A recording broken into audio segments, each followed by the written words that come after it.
Преди 30 години Европа отвори врати за нас. Бяхме приети като пълноправен член в Международната организация на франкофонията. От българска страна стои инициативата и подписа на първия демократично избран президент доктор Жельо Желев. На 20 март 2023 година в Централния военен клуб отбелязахме всичко онова, което ни донесе това членство. Честит празник, франкофони!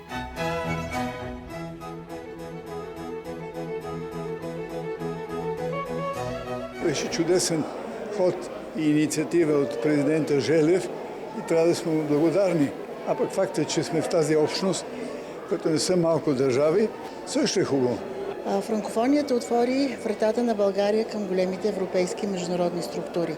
Това беше първата такава инициатива. Вече 30 години ние сме част от големия франкофонски свят.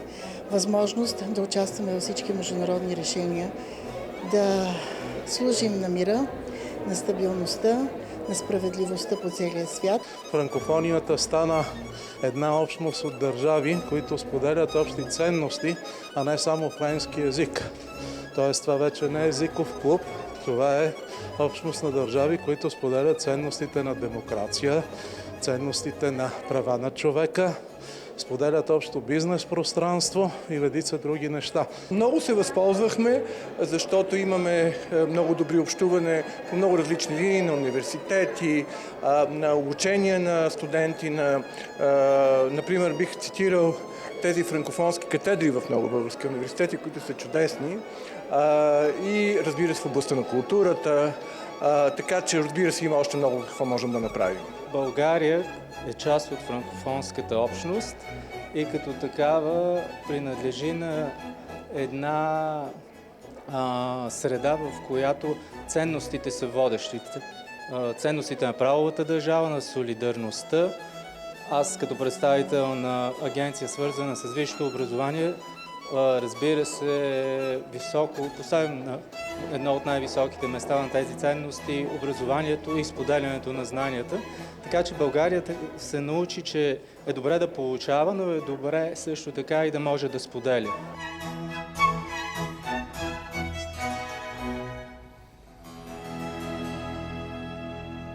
Международната организация на франкофонията е създадена на 20 март 1970 година в Ниаме, в Нигер. Днес тази организация обединява 88 държави членки на 5 континента. България е пълноправен член на тази организация от 1993 година, но още от 1991 тя беше приета като държава наблюдателка. И за тези 30 години всъщност България не само извлече много ползи от това членство, но тя е и водещ център за регионалната франкофония, тъй като в България бе създадена през 2005 година структура на Международната организация на франкофонията. Това е Франкофонския регионален център за Централна и Източна Европа, който вече работи усилено с 9 страни членки в региона за повишаване квалификацията на преподавателите по френски език, за по-добро преподаване на този език с съвременни технологии, но също и с много програми насочени към младите хора, каквито са, например, Международната олимпиада по френски език. И по този начин България допринася чрез франкофонията за засилване на регионалното сътрудничество. Идеята на франкофонията намираме в културата, образованието, изкуството и в отношението между хората. Откри се изложба на творби на художници от франкофонски страни в галерия Мисията на Държавния културен институт към министъра на външните работи. Имаше и рецитал на произведения на български, албански, румънски, гръцки, грузински, македонски и френски автори. Glissement de terrain. Il est bien à sa place le poète, dans une fosse pleine de chaux. Heureux il chante dans le cœur des chérubins. Il rêve de l'étreinte d'une douce étaïre sur le chemin du soir. Il est bien à sa place le poète, sous la pluie, dans une fosse pleine de chaux à la lueur des pâles étoiles. En bégayant avec Job, la syntaxe inaccessible. Отбелязвайки 30 годишнината от членство на България в Организацията на франкофонията, ние всъщност отбелязваме от една страна приноса на страната ни към Международната организация на франкофонията и това е също така и повод да откроим предимствата от нашето членство в организацията. Най-напред България, несъмнено последните 30 години, има много положителен принос в организацията и то в няколко ключови теми. Най-малкото много по-голяма видимост на случващото се в Централна и Източна Европа. Това е регион, който е зареден с енергия, с потенциал. И колкото повече сътрудничество има и се говори за него, толкова повече перспектива ще му дадем за развитие. В момента се намираме в Софийския университет. Алма Матер е подготвил много поколения прекрасни франкофони, както учители по френски език, преводачи, които работят в европейските структури, така и в факултетите, където се преподават специалности на френски език, например в Стопанския факултет, специалност европеистика, специалност африканистика, където може да се изучава френски език. Но също така в България има и много други университети, като техническия, като химическия, където могат да се изучават специалности с френски език. Значи, от една страна, младите хора могат в България да учат на френски език и да получат двойна диплома, френска и българска, или белгийска, или швейцарска, в зависимост от програмите, т.е. с друга френскоязична страна. Аз съм потомствен франкофон. Моят дядо, Бог да го прости, на времето е мечтал да учи във Франция, не е имал тази възможност. Той е живял в едно китно българско селце, впоследствие се е преместил във Враца и е събирал пари да си купи учебник по френски, с който да учи в Сорбоната. Тоест, моят дядо е обременил баща ми, който е завършил френската гимназия. Аз съм завършил френската гимназия, моят брат е завършил френската гимназия, дъщеря ми, малкото детенце сега, което имам, учи във френско училище. Тоест, ние имаме една семейна предопределеност в някакъв смисъл и сме потомствени франкофони. Завършил съм френската езикова гимназия, 9-та френска езикова гимназия. Впоследствие една специалност бакалавър на френски език в Нов български университет, политически науки на френски език. След това менеджмент, публичен менеджмент, държавно управление на френски език, една двойна диплома, съвместно Нов български университет с университета в Тулуза, Франция. Така че френската закалка е много сериозна. Пренасяме се в специализирания институт на франкофонията по администрация и менеджмент, известен още като СИФАМ. Той се намира в София и е на Университетската агенция на франкофонията. Институтът е създаден през 1994 година.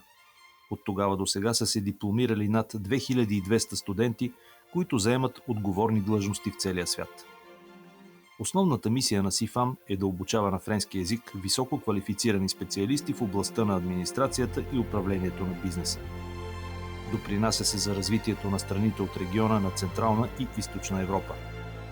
Обучението се субсидира от Университетската агенция на франкофонията и други международни организации. Спрямо рамковото споразумение, българското правителство осигурява 45 стипендии за чуждестранни студенти за периода 2022-2025 година. Всяка година в СИФАМ се провежда бизнес форум. На него различни компании набират френско-говорящи служители сред студентите.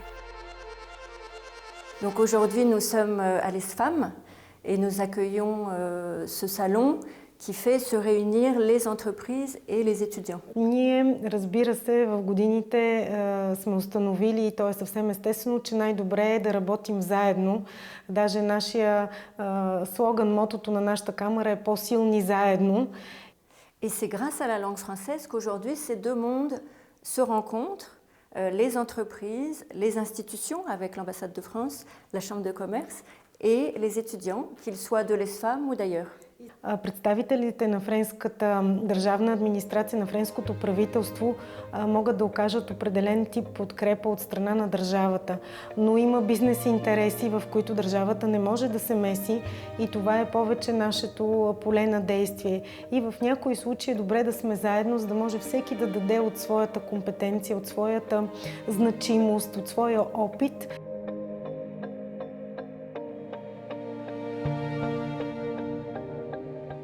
Зад организацията на форума стои и председателят на French Tech София Адриен Баки. Donc c'est le 7e événement des rencontres French Tech. C'est un événement que nous avons créé donc il y a C'était en 2017, pour but très simple de permettre à des sociétés qui cherchent à recruter des francophones de rencontrer des candidats francophones. Et donc cette décision a ouvert effectivement la venue de beaucoup de gens de tous les pays. À l'ESFA, nous accueillons une trentaine de nationalités avec le français en langue de partage. Et donc ce que promeut la francophonie sont justement ces valeurs d'échange, ces valeurs humaines, mais aussi ces valeurs économiques et de langue de travail. Франкофонските предприятия имат едно много голямо предимство пред англосаксонските, немскоговорещите. Това е по наше усещане. Те носят една дълготрайна култура и вековна култура на бизнес, на работа и дават едно огромно поле за изява на индивида. Един служител във френска компания винаги бива стимулиран да се развива, да се учи, да расте и да продължава напред. Френските компании доста често предлагат и мобилност по света, така че смятам, че това са основните фактори, които привличат франкофоните и не франкофоните да работят във френските компании. Имаме големи мултинационални френски международни компании, които са членове при нас. Те, разбира се, имат своята тежест, имат своята познание и се обръщат към нас основно за пазарна информация, за информация за държавата, за трудовия пазар, както е в дадения случай, но имат и много вътрешен ресурс, с който да работят. Имаме стартап компании, които наистина търсят лостове за растеж и се обръщат към нас за контакти, за развитие, идеи за развитие, идеи за финансиране, включително търсят партньори и доставчици. По данни на Организацията за икономическо сътрудничество и развитие, България отчита стабилни финансови показатели, нарастване на реалните заплати и повишаване на жизнения стандарт. Статистиката сочи, че нашата държава има амбицията да достигне високите икономически нива, зададени от франкофонските държави в организацията. България се представя достойно в клуба на богатите и се надява на скорошно членство, което да завери успехите й. Полагат се усилия в няколко сфери – увеличаване на производителността, запазване на търговските връзки с европейските страни и приемане на инвестиции от държави като Швейцария и Белгия. Можем да го наречем бизнес по франкофонски. Но за развит бизнес трябва да има подготвени кадри. Едно от местата, където младите могат да получат образование, пряко свързано с франкофонската идея, е факултета за френско обучение по електроинженерство към Техническия университет.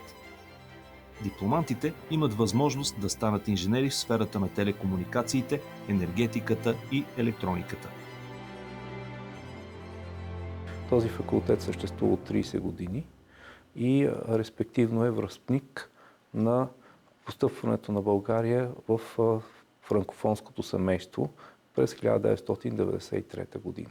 Завършил съм през 1999 година Техническия университет, факултета за обучение, за френско обучение и тогава го наричахме Френския факултет. От една година по-късно работя в една и съща компания, която представлявам в момента и в момента се занимавам с бизнеса, който развива услуги в тази компания. Факултета е създаден по проект на Агенцията за франкофонските университети IUF, като първоначално получаваше пълно съдействие от консорциум от френски и франкофонски университети, поради което и всички програми, които са от тогава до сега, са свързани с френския начин, френското възприемане на инженерното обучение, за да се получават същите стандарти по качество, които са характерни и за френските висши училища. Изборът за да уча в този факултет беше личен. Имах няколко възможности, влязах в няколко университета, но избрах Техническия университет, защото виждах, макар че беше млад факултет, за мен това беше една възможност първо да продължа да използвам френски език, тъй като идвах от френска гимназия, и второ, защото го намирах за интересно. Това, което мога да разкажа за факултета е, че в някаква степен то предопредели бъдещето ми. Защо? Защото бяхме на няколко стажа, 3 пъти бях на стаж, даже съм правил дипломната си работа в Франция И всъщност при един от тези стажове аз се запознах, така да се каже, с фирмата, в която работя днес. Тогава разбрах какво е тази фирма, с какво се занимава и когато трябваше да избирам къде да работя, едно от трите предложения, което имах, беше там и не се замислих къде искам да продължа да работя. Така че има много добра връзка между това къде учих, как учих и какво видях с това, което правя и до ден днешен. Френските компании, белгийските компании,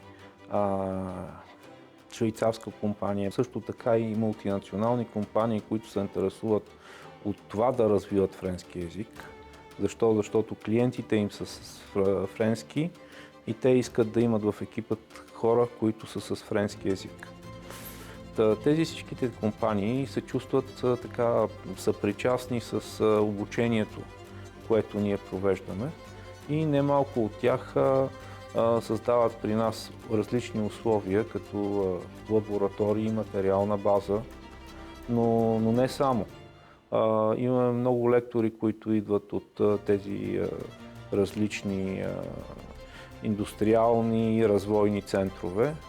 Имаме също така и подписани договори за стипендии, които са с някои от тях. Разбира се, честа практика са стажовете, които правят нашите студенти, включително и стажовете, които са свързани с дипломирането. От друга страна, младите хора, да не забравяме, аз казах, това са 5 континента, 88 държави. Изключителна възможност за икономически контакти в франкофонското пространство. Под ръководството на генералната секретарка на франкофонията Луиз Мушики-Лабо започнаха да се организират икономически мисии в различни региони. Първо започна в Азия, след това в Северна Африка, в Ливан и Гърция и до година ще има в нашия регион, в Румъния. Тоест, това са едни възможности за бизнеса да създава контакти чрез френски език. Бизнес интереса към африканския континент също е огромен. Тоест, за младите хора има тази перспектива чисто икономическа. Друга перспектива, франкофонията е пространство на сътрудничество, на солидарност, на градене един общ бъдещ свят на мира, чрез образованието, чрез културата. Значи, културната дипломация е изключително важен фактор да могат народите да се опознават по-добре, да могат да създават съвместни проекти. Ние имаме и също и такива примери. Се организират уъркшопове, на които могат младежи от различни страни да творят заедно този свят, който те искат да сътворят, свят на мира и на солидарността.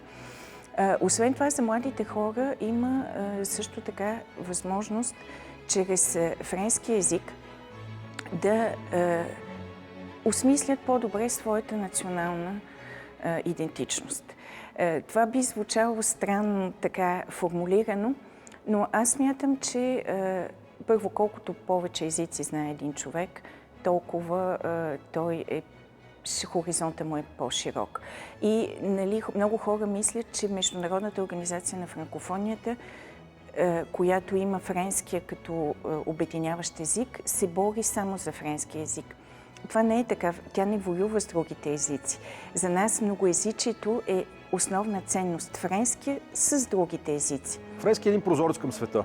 Един от големите проблеми на англосаксонската система, макар и тя да е изключително напредничава, е, че рядко познава чужди езици.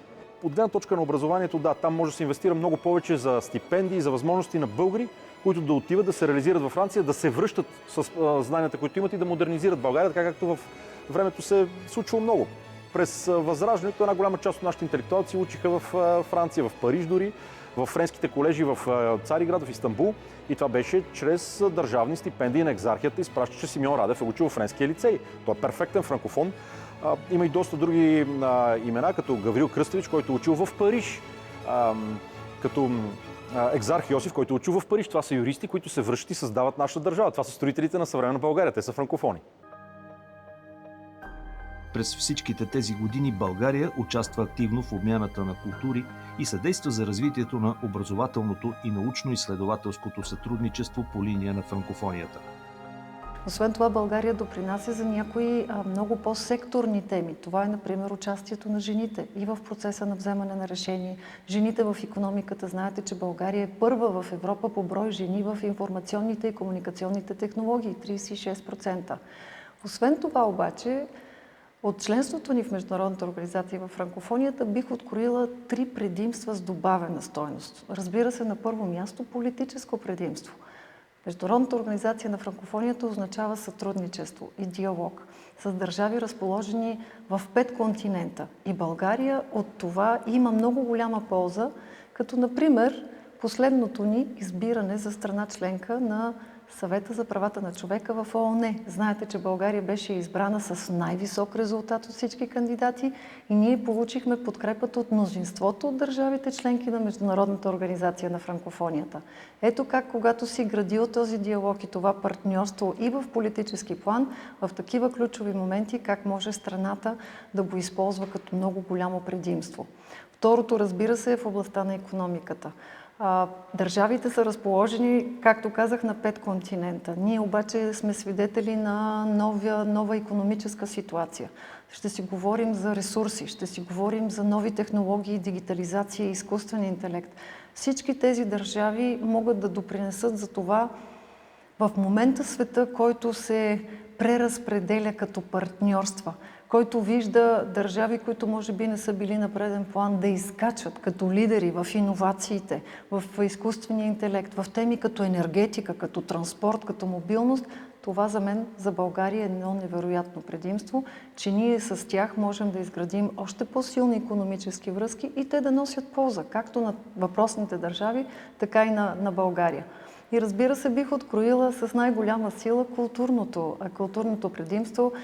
Първо, защото си говорим на един език и знаем, че езика е средството, което ти позволява да се разбираш с другия, включително и да разбираш различията си. Аз лично тук мога да споделя и личния ми опит в европейските институции. Виждам как езиковото многообразие е още един мост за градене на връзки между хора, между държави, между сектори.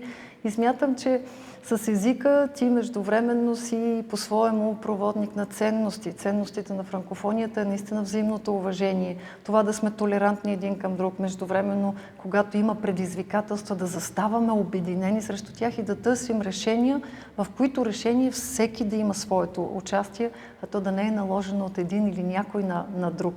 И разбира се, като си говорим за културата, няма как да не изразя задоволството си от това, че франкофонията подпомага за това да покажеш как културната дипломация наистина е, може би, един от най-силните инструменти, които имаме в ръцете си, защото често в ситуации на кризи, на наистина тежки проблеми, културата е тази, която ни позволява дори да няма политическо решение, контакта хората между хората, култура между култура, да позволи да се градят отношенията и стигнем до момента, в който ще има и политическо решение. За мен има един много вълнуващ спомен тук в Софийския университет, който е от януари 1989 година, когато аз бях все още студентка и когато Франсуа Митеран посети България. Той се срещна с българските студенти тук в 65-та аудитория. И тогава на всички студенти от френска филология той подари речник Le Petit Robert с посвещение, който аз още пазя в къщи. И този речник, не знам дали си представяте колко беше, това беше един безкрайно ценен подарък за нас. Първо, че той струваше колкото една заплата на нашите родители, но второ и нямаше начин да си го набавим в България. Трябваше да намерим някой, който пътува във Франция, да ни го донесе. Тоест, това е за мен един много мил спомен от президента Франсуа Митеран и този речник, който още паза в къщи. Ние много се зарадвахме, когато президент Желев на остров Маврици